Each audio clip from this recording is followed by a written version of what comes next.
Bonjour à tous et bienvenue sur la chaîne Wrestling Love. On se retrouve aujourd'hui pour une toute nouvelle vidéo. Alors cette vidéo va être consacrée tout d'abord à Tokyo Joshi Pro. On va tout d'abord parler de TJPW Spring Tour 2021 The Bullet jour 5. Alors qui est un show où on a eu notamment le dernier match donc, de la carrière de Senna Shiori. C'est surtout pour ça que j'ai voulu parler de ce show parce que voilà, c'était le dernier match de la jeune carrière, de la courte carrière de Senna Shiori. Donc c'était assez important selon moi. Puis évidemment il y avait une très belle carte, hein, c'est de la TJP. C'est toujours un plaisir de toute façon de parler de la TJP. Ensuite, après le show Spring Tour 2021 The Bullet 5, nous allons parler de New Japan Pro Wrestling. Donc je suis un peu moins égayé à cette idée, mais on va parler de New Japan Pro Wrestling Wrestling Satsuma no Kuni jour 1, donc qui est un show où on avait deux matchs de championnat, donc c'est surtout pour ça que je vais en parler. Voilà, on avait le titre King of Pro Wrestling qui était défendu par Toru Yano contre Evil dans un Creation of Darkness Blindfold match, on en parlera tout à l'heure. Mais on avait aussi le titre Junior Heavyweight Tag qui était défendu par Shoyo contre Desperado et Kanemaru. Donc voilà, un show, j'irai pas jusqu'à dire un gros show, mais un show assez moyen plus. Voilà, pour la New Japan, on avait quand même deux titres défendus. Mais du coup, on va commencer les reviews, on va commencer cette vidéo, donc dans le vif du sujet, avec le show Tokyo Joshi Pro Wrestling Spring Tour 2021 The Bullet numéro 5. Alors c'est un show qui a été tourné le 24 avril au Itabashi et qui a été diffusé donc sur le Wrestle Universe évidemment le 27 avril. On a commencé avec l'opener qui était Aris Wendo et Maki Ito qui affrontaient Moka Miyamoto et Naoka Kuta. Ça a duré un peu moins de 10 minutes. Victoire assez logique d'Aris Wendo et de Maki Ito. C'est Maki Ito qui va soumettre Moka Miyamoto pour la victoire. Pour moi c'est un très bon opener auquel j'ai mis la note de 3,25. J'ai d'ailleurs failli mettre 3,5. Très bon work de l'équipe Maki Ito Aris Wendo. Vraiment c'est une équipe que j'aime beaucoup et que je souhaite à titre personnel revoir dans le futur en équipe plus souvent. J'ai adoré les échanges entre Maki Ito et Moka Miyamoto où vraiment Maki Ito se foutait un peu de la gueule de Moka qui est trop cool, enfin moi j'aime beaucoup personnellement. Le finish est également bien cool, bien construit, avec Maki Ito qui donc comme je l'ai dit un peu plus tôt soumet Moka Miyamoto. C'est un très bon opener à mon sens et c'est le troisième meilleur match du show. Voilà, Aris Wendo qui continue de m'impressionner d'ailleurs en rookie, et Naoka Kuta c'est selon moi un bon match pour la redescendre un peu dans la carte par rapport à son match de championnat international Princess qu'elle a pu avoir tout récemment. Donc voilà, ça la redescend un peu et là puis elle se fait pas décrédibiliser, elle perd pas le match, donc moi ça me va tout autant et c'est vraiment un très bon opener, un très bon match pour commencer le show. On va pouvoir maintenant passer au deuxième match du show, le deuxième match du show qui était un freeway match avec Hyper Misao qui affrontait Poma Harajuku mais également Mahiro Kiryu. Alors on a eu un freeway qui a duré 11 minutes pour avoir une victoire assez logique d'Hyper Misao. Le match, j'en suis pas fan très honnêtement, même si ça reste un bon match, évidemment c'est TJP avec les 3 catcheuses, on peut pas faire un mauvais match non plus. Moi j'ai mis 3 à titre personnel, c'est rare que je mette 3 à des notes, à des matchs TJP, c'est quand même une note assez basse pour un match TJP, je trouve 3, enfin pour moi en tout cas pour mes notes habituelles. C'est le moins bon match du show, c'est un peu trop vide en fait, et avec un finish que j'ai pas spécialement aimé, ou c'est un peu cheap, enfin voilà, c'est un peu dans le personnage de Misao évidemment, mais j'ai pas trouvé ça spécialement bien amené. Mais bon, évidemment, j'aime beaucoup le caractère work d'Hyper Misao qui est très très cool, et les réactions de ces deux adversaires étaient très drôles quand elles l'attaquent toutes les deux en début de match. Enfin voilà, c'est toujours assez drôle ce genre de spot avec Hyper Misao, et Hyper Misao joue à merveille son rôle. Donc voilà, moi c'est mes points forts du match, mais cela dit, le match est un peu trop vide à mon sens pour que je mette plus que 3 malheureusement. Après les 3 catcheuses restent cool et les 3 font une bonne performance. Le résultat de voir Hyper Misao gagner est assez logique selon moi. Donc voilà, vraiment bon match, mais sans plus. Voilà, un 3 et je recommande pas spécialement ce match, contrairement à l'opener dont j'ai parlé juste avant. On va maintenant passer du coup après ce freeway match au troisième match du show. Le troisième match du show qui était un 6-woman tag team match avec Nodoka Tenma, Yuki Aino et Haruna Neko qui affrontaient Marika Kobashi, Raku et Yuki Kamifuku. Alors on a eu le droit à une victoire de Kobashi, Raku et Kamifuku en 11 minutes 30. C'est assez logique, voilà, bon c'est pas Tenma et Aino qui prennent le pin, mais ça leur permet voilà, de prendre une petite défaite comme ça dans un 6-woman, où ça leur permet de redevenir un peu plus basse dans le booking. Enfin voilà, moi ça me dérange pas, je trouvais ça cool. Pour moi, c'est le match, j'ai mis 3,25 personnellement. Un très bon gimmick work de Raku, comme à son habitude. Voilà, les Sleeping Express, tout ça de la part de Raku. C'est toujours des moments que j'adore. Vraiment, le Sleeping Express de Raku, c'est. Enfin, moi, j'adore, voilà. Parce que c'est tellement bien en termes de character work. Enfin, c'est tout ce que j'aime à la TJP, quoi. Haruna Neko est également très cool, a des très bons échanges avec Marika Kobashi. Marika Kobashi, qui je l'ai pas dit, mais aussi un très bon character work. Il y a rien de spécialement excellent, mais vraiment, c'est vraiment le genre de match à la TJP qui est très basé sur du character work, comme j'ai dit, comme j'ai répété.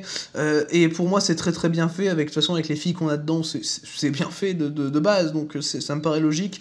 Et donc voilà, ça reste vraiment un bon match. C'est pas spécialement des meilleurs matchs du show, mais voilà, ça reste très solide en milieu de carte. Moi, je mets 3,25 et j'ai bien apprécié ce match, donc remporté par Marika Kobashi, Raku et Yuki Kamifuku. On va du coup passer, après ce 6-woman tag team match qui a duré 11 minutes 30, au pré-main event du show. Pré-main event du show qui est selon moi le match le plus important du show en soi, qui est donc le dernier match de Sena Shiori dans sa carrière. Sena Shiori qui a affronté assez logiquement d'ailleurs sa partenaire d'équipe Hikari Noa en 1 contre 1, qui est donc le seul 1 contre 1 du show. Évidemment, moi le choix de l'avoir affronté Hikari Noa me paraît extrêmement logique, vu que c'est son dernier match, affronter sa partenaire d'équipe, selon moi ça fait grand sens. Hikari Noa a évidemment remporté le match, ça a duré un peu moins de 9 minutes et j'ai trouvé ça très très bien. Personnellement, c'est probablement mon deuxième match préféré du show, ou un très bon storytelling selon moi pour le dernier match de Sena Shiori. Je trouve qu'ils ont bien fait les choses, bien construit le match. Après, bon, c'était peut-être un peu trop court, mais moi ça va pas me déranger personnellement dans ce type de match. Mais voilà, c'est vraiment triste de voir Sena Shiori prendre sa retraite si tôt, parce que Sena Shiori, elle avait quand même débuté à Tokyo Joshi Pro 20, si je dis pas de bêtises. Donc voilà, c'est quand même assez dur. J'aimais beaucoup Sena Shiori personnellement, voilà, comme un peu tout le roster de la TJP. Et enfin voilà, la voir prendre sa retraite à même pas 20 ans, c'est quand même assez triste, je vous avoue. Enfin voilà, moi en tout cas j'étais assez triste de la voir prendre sa retraite. J'aime beaucoup Sena Shiori et voilà, et je crois que c'est sur une blessure, enfin voilà, et c'est assez compliqué toujours, mais voilà, en tout cas le match est vraiment assez émotionnel et très efficace pour ce qu'il est. Donc voilà, 9 minutes qui sont vraiment très très cool, et t'as l'aspect storytelling, l'aspect émotionnel du match qui en rajoute un peu. Donc voilà, moi j'ai mis 3,5, vraiment très bon match, et vraiment ce qu'il fallait faire pour moi pour le dernier match de Sena Shiori. Victoire logique donc d'Hikari Noa. Du coup voilà pour ce match, donc avec la victoire d'Hikari Noa contre Sena Shiori. On va maintenant pouvoir passer du coup au main event de ce show Spring Tour 2021 The Bullet numéro 5. Le main event qui était un 8-woman tag team match avec tout d'abord l'équipe Mirai Mayumi, Suzume, Miyu Watanabe et la championne Princess of Princess Rika Tatsumi qui affrontait Mizuki, Yuka Sakazaki, Shoko Nakajima et la prochaine challengeuse au titre Princess of Princess justement, Miyu Yamashita. Alors c'était un très bon match qui a duré 13 minutes, qui est mon match préféré du show. Victoire de Mizuki, Sakazaki, Yamashita et Shoko Nakajima, assez logique. Voilà, je voyais l'équipe de Yamashita gagner. Voilà, moi personnellement j'ai mis 3,75. C'est vraiment un très bon match où 8 workers excellentes font une action qui est super fluide, vraiment. J'ai adoré personnellement les échanges entre Miyu Yamashita et Rika Tatsumi qui étaient vraiment excellents. Et je suis déjà hype pour leur match. Alors évidemment, ça me hype encore plus ce Yamashita Tatsumi avec les échanges qu'elles ont pu avoir pendant le match. Après, vraiment, tout le monde a été très bon, évidemment. Yuka Sakazaki, elle me fait sourire, elle est géniale. Et elle est super, Yuka Sakazaki. Vraiment, c'est limite la MVP de tous les matchs qu'elle fait, quoi. Vraiment, elle est géniale. Shoko Nakajima également est toujours très très cool dans son style. Vraiment, très fluide. Workeuse excellente, Shoko Nakajima. Et Rika Tatsumi, bah voilà, comme à son habitude, assez impériale en tant que championne. Évidemment, son équipe perse, qui est assez logique, comme ça, pour aller construire Yamashita. Et pour aller mettre dans le doute en fait dans la tête de Tatsumi par rapport à ce qu'elle a pu dire, qu'elle a jamais battu Yamashita, tout ça. En fait, je trouve ça bien raconté, en fait, je trouve ça bien fait personnellement. Et voilà, 13 minutes de très bonne action que je recommande personnellement. J'ai mis 3,75. La victoire donc des Magical Sugar Abyss de Yamashita et de Nakajima est selon moi très logique et vraiment match très bien construit, vraiment très bon main event pour un show de construction. Vraiment, c'est vraiment parfait, c'est hyper plaisant en tout cas, comme à peu près chaque match TJP dans tous les cas. Du coup voilà pour ce show TJPW Spring Tour 2021 The Bullet jour 5. Alors dans l'ensemble c'est pour moi un très bon show de construction qui me hype pour plein de choses, qui me donne envie de voir de plus en plus certains matchs comme le Tatsumi Yamashita que j'ai déjà de base bien envie de voir, mais voilà, leurs échanges m'ont encore plus confirmé la chose. Enfin vraiment voilà, les storylines avancent bien, la descente de booking des Bakuratsu Sisters et de Naokakuta est faite de manière assez logique, les matchs sont très quali. Personnellement si j'avais des matchs à conseiller ce serait les deux derniers matchs. Évidemment, le moment avec Hikaru Noa et Sena Shiori, bon, c'est le moment du show, on va dire, voilà. Même si c'est pas le match le plus quali du show, c'est le moment du show selon moi, et pour moi, c'est à rattraper quand même, ce Hikaru Noa contre Sena Shiori, évidemment, qui est quand même assez émotionnel. Mais du coup, voilà, c'est ce qui conclut donc la première partie de cette vidéo, donc la review de Tokyo Joshi Pro Wrestling Spring Tour 2021 The Bullet jour 5.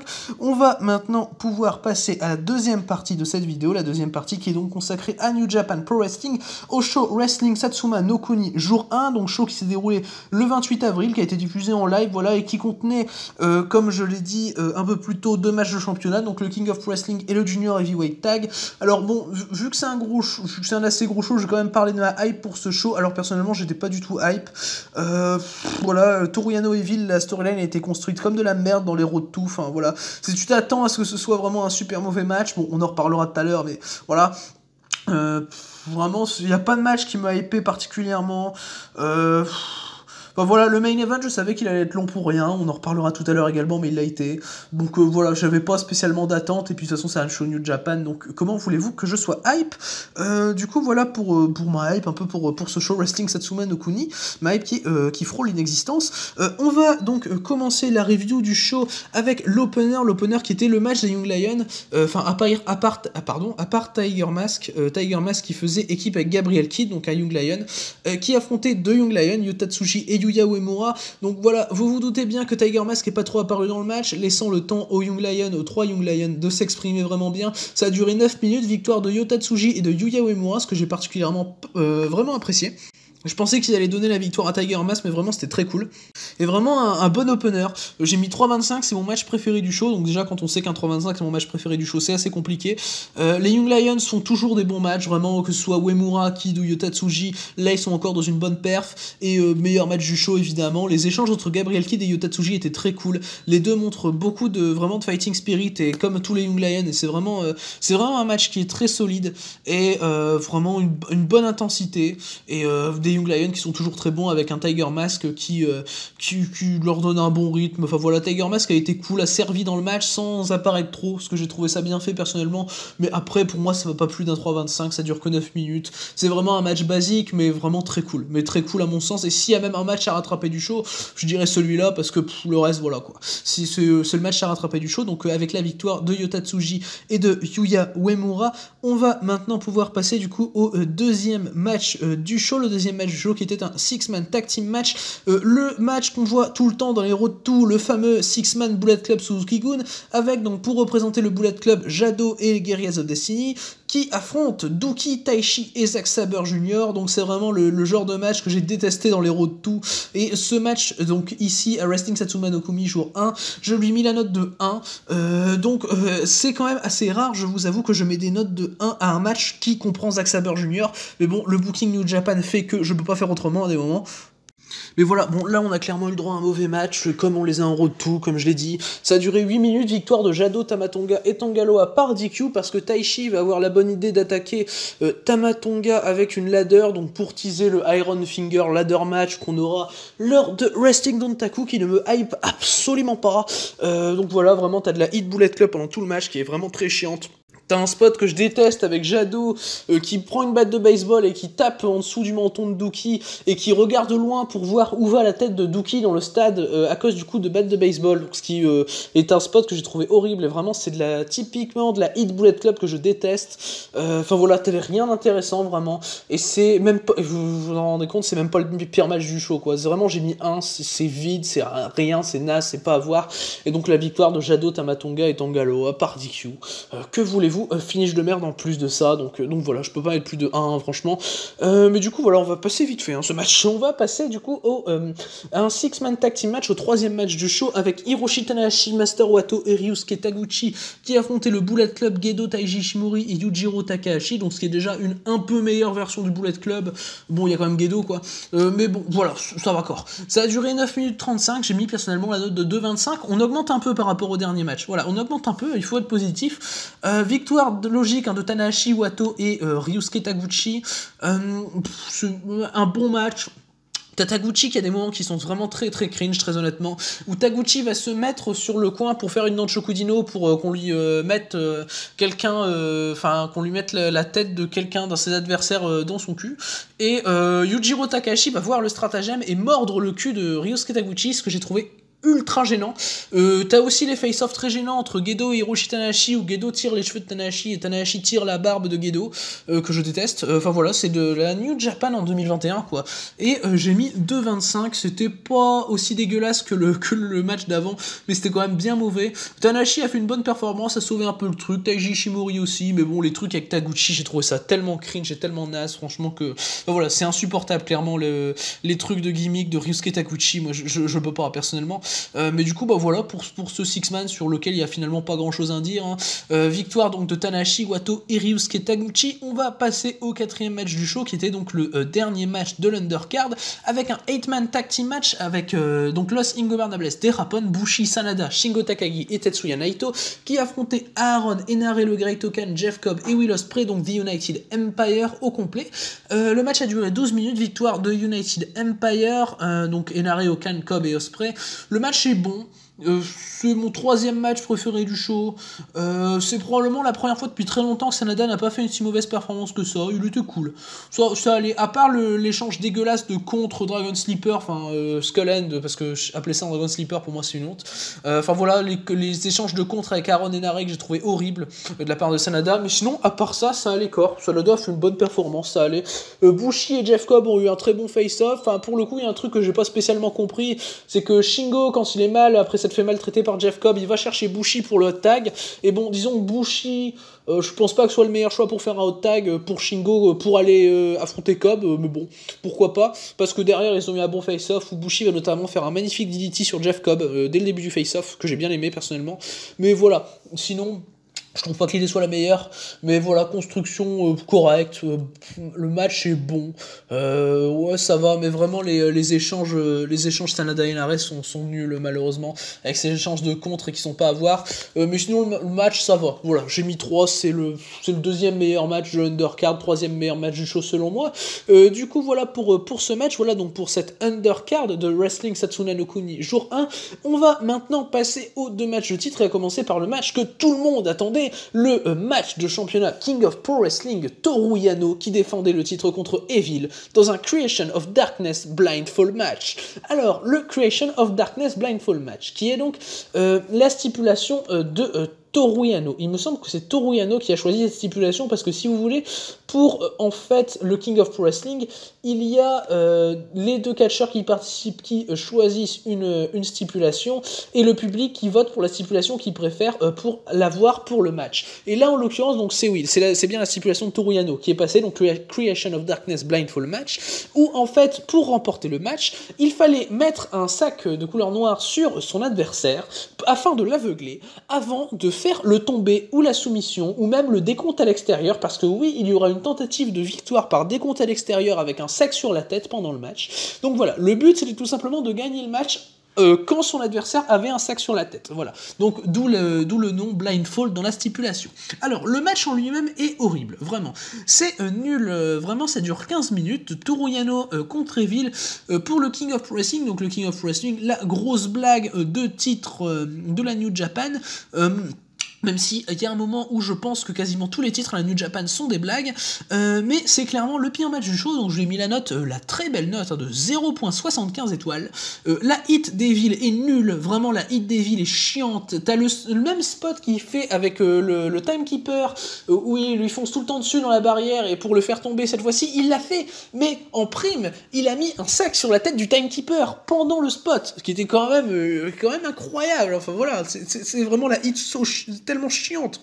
Et puis à la fin, tu as un low blow de Toru Yano avant un roll-up avec un sac sur la tête d'Evil pour remporter le match, parce que il faut savoir que dans le match il y a 30 000 low blows, c'est la fête des low blows ce match, c'est horrible, et enfin voilà, c'est mauvais, tout simplement c'est mauvais, il ne faut pas chercher plus loin, ce match est mauvais, voilà, c'est vraiment ce qui représente le King of Pro Wrestling, et le booking des villes, bon disons que c'est pas le meilleur, on va pas se mentir, parce que perdre des matchs comédie contre Toru Yano, même pas un an après être devenu champion du monde de la New Japan, je trouve que c'est assez compliqué à titre personnel, et le King of Pro Wrestling a déjà besoin d'être d'être enlevé de la New Japan, d'être rayé de la carte selon moi ce titre, tellement il ne sert à rien, tellement il nous apporte des mauvais matchs, des mauvaises storylines, ainsi que des mauvaises rivalités, ainsi que des mauvaises stipulations par-dessus le marché. Donc non, c'est un non, le King of Wrestling, et ce match en est la preuve. Et Toru Yano donc conserve son titre, parce que oui, on peut dire son titre maintenant, parce que Toru Yano est le seul à avoir eu ce titre depuis la création du titre, où d'ailleurs, je me rappelle, pour avoir eu le titre, il avait quand même fait le tomber sur Kazuchika Okada, ce qui m'avait particulièrement satisfait, vous vous en doutez, connaissant mon grand amour pour Kazuchika Okada. Mais voilà, donc Toru Yano qui continue d'être champion King of Wrestling. On se demande quelle va être sa prochaine défense, quelle va même être sa prochaine stipulation. Mais voilà, c'est pas à voir, hein, victoire de Toru Yano. Et vraiment, en sortant du match, c'est le genre de match où tu te demandes pourquoi tu as regardé ça. Du coup, voilà pour ce match de King of Wrestling. On va maintenant pouvoir passer au match de championnat IWGP Junior Heavyweight Tag, donc qui était le main event du show, avec Sho et Yo, donc Roppongi Freaky, qui faisaient leur première défense de titre contre le Suzuki-gun, El Desperado et Yoshinobu Kanemaru. Le match a duré inutilement longtemps, 27 minutes, et 10 secondes, parce que les 10 secondes étaient toujours 10 secondes de trop. Sho et Yo ont évidemment conservé les titres, comme prévu, donc bon, voilà. Ça sur le coup, il n'y a pas de surprise, ça me dérange pas spécialement personnellement, sachant que pour le retour de Yo, un bon petit règne, ça ne peut que lui faire du bien, très honnêtement, à Yo. Le match en lui-même est bon, il commence de manière très chiante, vraiment où j'ai pas réussi à rentrer dans le match directement, c'était très compliqué de rentrer dans le match, hein, très honnêtement. Il y a eu un bon échange entre Sho et Yoshinobu Kanemaru pendant le match, où à chaque fois que les deux se retrouvaient l'un contre l'autre dans le ring, c'était toujours assez cool. T'as un leg work de Desperado sur Yo au début du match qui est assez logique par rapport à sa soumission, mais en fait Desperado, ça ne mène à rien, son leg work. Le leg work, finalement, tu découvres qu'il ne mène à rien, qu'il est juste là pour meubler un peu le truc, mais qui sert à rien. Voilà, c'est la New Japan avec leurs éléments inutiles dans les matchs, tu sais, qui sont assez habituels finalement, mais qui me saoulent toujours, parce que les éléments inutiles comme ça qui durent assez longtemps, moi ça me saoule. Et le match est très random en fait pour ce qu'il est, pour un match de championnat. Je pense que j'ai vu cette affiche trop, en fait j'ai vu trop cette affiche, et déjà je l'ai pas vu autant que certaines autres personnes qui regardent New Japan depuis plus longtemps, et j'ai déjà trop vu cette affiche en fait Desperado et Kanemaru contre Sho et Yo. Voilà, on l'a eu la dernière fois à Sakura Genesis, je rappelle. Bon, ça faisait 1 an qu'on l'avait pas eu grâce à la blessure, enfin à cause, du coup, parce que je peux pas dire grâce à cause d'une blessure, enfin voilà, vous comprenez. Mais du coup, avec la blessure de Yo, on n'avait pas eu ce match depuis New Beginning in Osaka 2020, si je ne dis pas de bêtises. Et là, du coup, on l'a eu 2 fois d'affilée, donc quand même, il commence à reforcer un peu avec cette affiche Suzuki-gun contre Roppongi Freaky. Le match, c'est pas mauvais, très honnêtement, il finit bien, voilà. Et les échanges Sho et Kanemaru sont toujours assez plaisants. J'ai mis 3, c'est très random, c'est pas du tout à rattraper. C'est un match qui a un résultat logique, un match qui, ok, voilà, pour moi ça va, c'est un match, ça va encore. Voilà, c'est pas à rattraper, mais c'est une bonne première défense pour Sho et Yo, en espérant que leur prochaine défense soit meilleure, hein, très honnêtement, parce que bon, à 3 étoiles pour un main event, pour un titre, je trouve pas. Même quant au fait que ce soit le championnat Junior Heavyweight Tag, ça reste quand même un main event pour un titre, et un 3 étoiles, je trouve ça quand même assez faiblard, hein, mais bon. Après, 3 étoiles pour un main event pour un titre, c'est quand même déjà assez élevé pour de la New Japan, donc je vais pas me plaindre personnellement. Mais du coup, bah voilà, pour ce match, donc, et cette conservation de titre, hein, de Sho et Yo, au bout de 27 minutes 10 de match, voilà, c'est ce qui conclut donc le show New Japan Pro Wrestling Satsuma no Kuni 2021 jour 1. Alors, personnellement, le show, je l'ai trouvé mauvais, le show est mauvais tout court, vraiment, il n'y a rien à rattraper, peut-être le match de Young Lion à la limite, si vous aimez bien ce genre de match, mais sinon, il n'y a rien à voir, hein, très honnêtement, il n'y a strictement rien à voir. Le match de King of Wrestling est trop long, donc je vous aurais bien dit, si vous voulez rire, rattrapez le match de King of Wrestling, mais en fait, il dure 15 minutes, et je pense pas que 15 minutes de Toru Yano Evil, ce soit la chose qui enchante le plus à titre personnel. Rattrapez pas, surtout pas le Junior Heavyweight Tag, ça sert à rien. Le match a beau être meilleur que le Yano Evil, il dure 13 minutes de plus, donc là non plus, ça sert à rien. Mais du coup, voilà pour ce show, voilà pour cette review de Wrestling Satsuma no Kuni jour 1. Voilà donc pour cette vidéo, en général donc sur TJP et New Japan Pro Wrestling, j'espère qu'elle vous aura plu. Merci à vous d'avoir écouté cette vidéo, et du coup d'ici les prochaines vidéos, je vous dis à la prochaine.